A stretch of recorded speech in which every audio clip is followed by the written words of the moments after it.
Hello! Hello everybody! Today we'll tell you something more about our favorite sewing books in a new episode of Sewing Café, which was founded by Lieke, here on my right. And I'm Hannah from A New Dress, and today we're going to talk about our favorite books, and maybe they can inspire you, and maybe you can inspire us with some other favorite books. Yeah, we would also like to know your favorite books. We're showing... What he's meant to say is...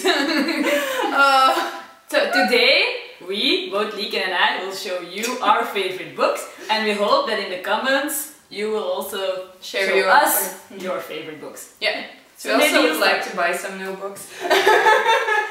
Okay, I'm going to start with one that's in Dutch. I'm very sorry, but I really love it. Is this. It's called Handboek voor zelfmaken, something like a guide to making your own stuff if you translate it.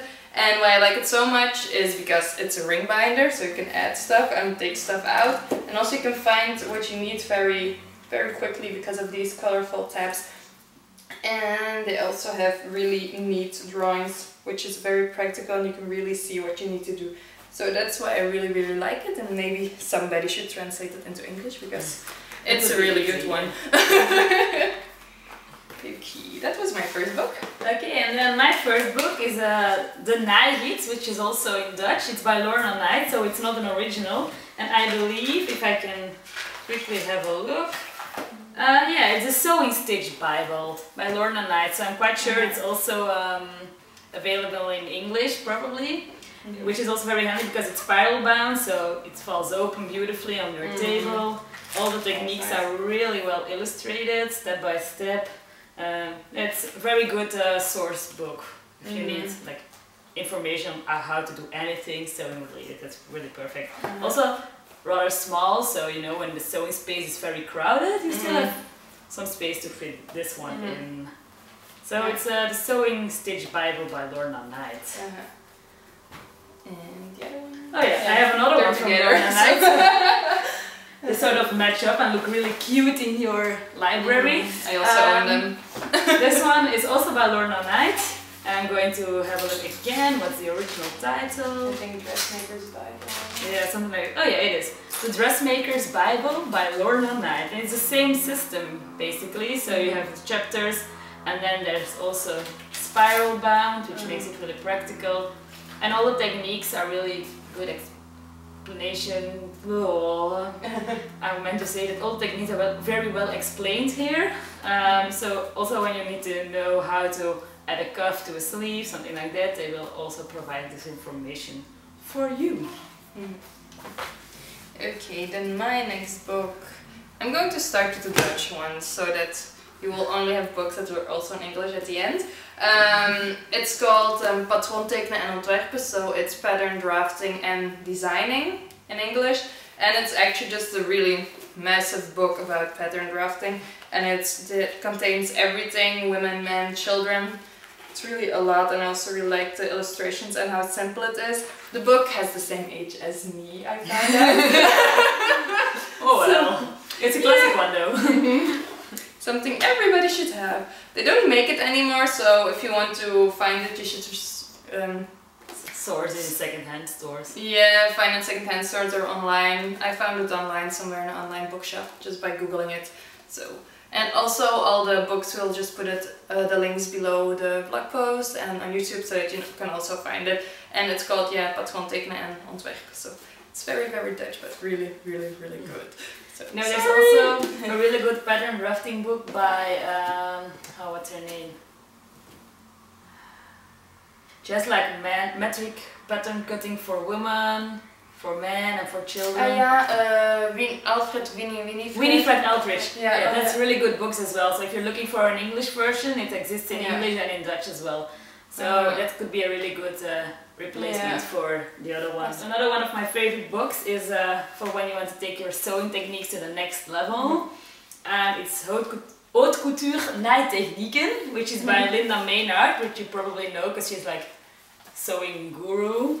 And there's also an original English version. I'm going to peek again. And this one is The Dressmaker's handbook of couture sewing techniques, which basically covers a lot of sewing techniques that you can apply, also how to underline fabric to make it look more expensive, and a lot of really, really good techniques that are really hands-on. So I really like this book. It's also spiral bound, which is my favorite. It's always good. It's the best I thing love books. spiral bound. It's pretty ugly, but it works like a charm. Yeah, true. And then couture sewing techniques. I also have this one from Claire Scheffer, which is like authority on couture design. And I feel like this book is a must-have. I put it on my bedside table and I read it before I go to sleep. It's very relaxing. It's like la la la la. Oh, this is how you have to insert the pins into a seam line. That's perfect. And yeah, it's a really good way of getting more knowledge on sewing without actually having to do everything immediately. So, Couture Sewing Techniques by Claire Scheffer. This one is in English, so you should be able to find it very easily. Okay, and then we have this book. It's a really good book. Yeah. We both really like it, and we didn't know beforehand that you both were bringing, so we're just like going through books like, oh, which one did you brought? Which one are you going to show? It's like, oh, we have the same. Actually, this one isn't even mine. I borrowed it from a friend. I'm going to borrow it for forever. no, I lost it. But it's Pattern Cutting by Danik Shanman-Low. I hope I pronounced it correctly. Yeah. And it takes you to all the basic steps. See, I also read it at the bedside table, because here's like the little leaflet where you are. So basic drafting, and then how to adapt everything, and yeah, and it's also very well explained, and also very clear diagrams everywhere, as you can see here, for example.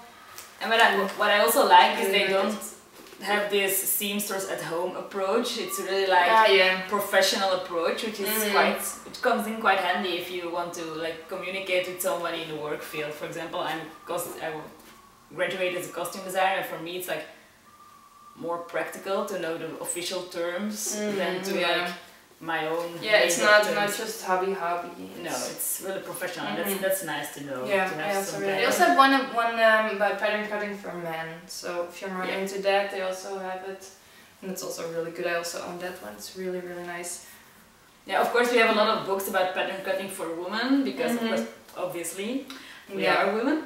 But I feel like when you want to sew for men, it's a little bit more challenging to find good source books.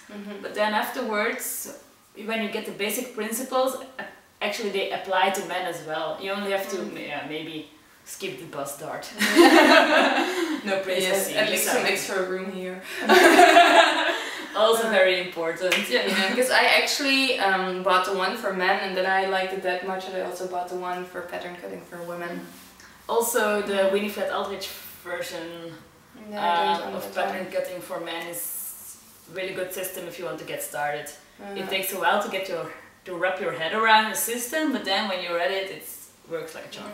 The next two that I have are also in Dutch, but they're my first sewing books, so that's why I really wanted to include them. It's called Rok en Zo and Jurk en Co. Nee, Jurk en Zo and Rok en Co.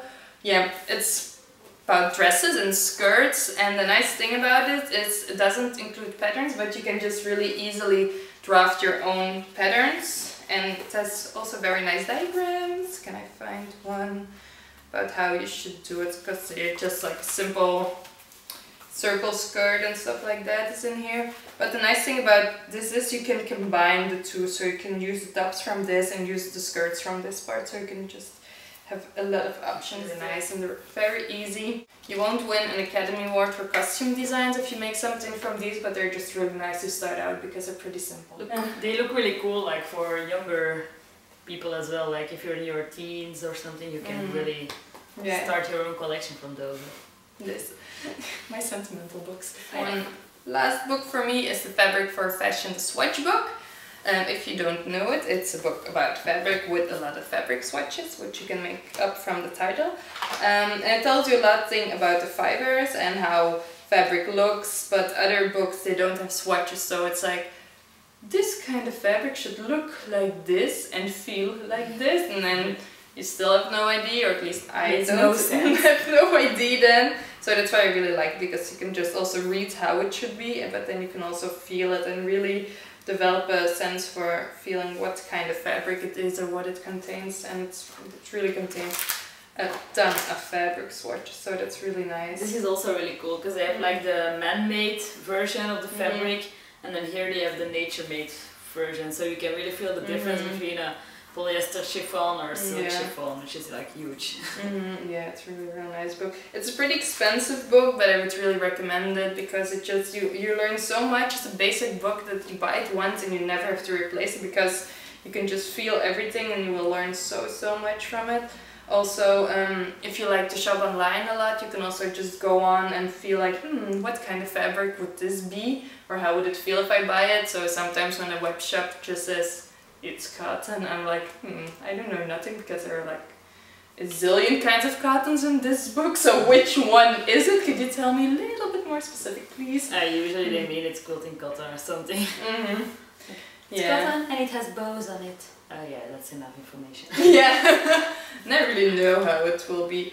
Or if you have a pattern and on the back it says you should use this kind of fabric, you can also just go here and feel how it should be, and then you have an idea of what you should look for in the fabric shop. So it's a really great book, so if you don't have it, I really recommend buying it. I have two of my favorite books here. They're both on pattern making and sewing patterns. First one is like a really big book for beginners. It's called, I need to check it. In the English version, it's called How to Use, Adapt and Design Sewing Patterns. It's by Lee Holohan, and basically it's a go-to source book for beginners. It explains everything, like all the markings on patterns, like what's on the pattern envelope, how do you have to read those instructions. That's in here, but also how to draft a basic block and how to design your block into a proper garment. So that's really nice as well. If you want to take your sewing to the next level, this is a really good starting point. And then we also have sewing patterns, and the next book, it's by Lorna Knight, and the original title, the English title, is Dressmaking for Real Women, which is kind of funny since the Dutch translation, and I will translate it back to English, is Adapting Sewing Patterns for Plus Size. Which doesn't make sense. No, it has nothing to do with the real title. It has also nothing to do with what's in this book, because it's about really like fitting issues, such as what if you need an FBA, or if you have a high bust or a low bust, or you have like broad shoulders, all of those things you learn how to fix here. It's a really good book, and it's by Lorna Knight, and it's Dressmaking for Real Women. So these are our favorites, I think. It's already a lot. Yeah, there are quite a lot of books. So we'd also would like to know your favorite books, and if you buy one of the books we talked about and you also like it as much as we do, that would also be really nice if you would let us know something. Yeah, it's really nice. Also, if you have another question that you would like us to do on a next episode of the Sewing Cafe, you can also just ask us, and then we can try to fit it in. So we'll see you next time. Bye! Bye! I make this video in Flanglish, which is Flemish English. And they give me like pens like, oh yeah, this is the bodice, this is the arm, and they're all like, how can you see it? Oh, it's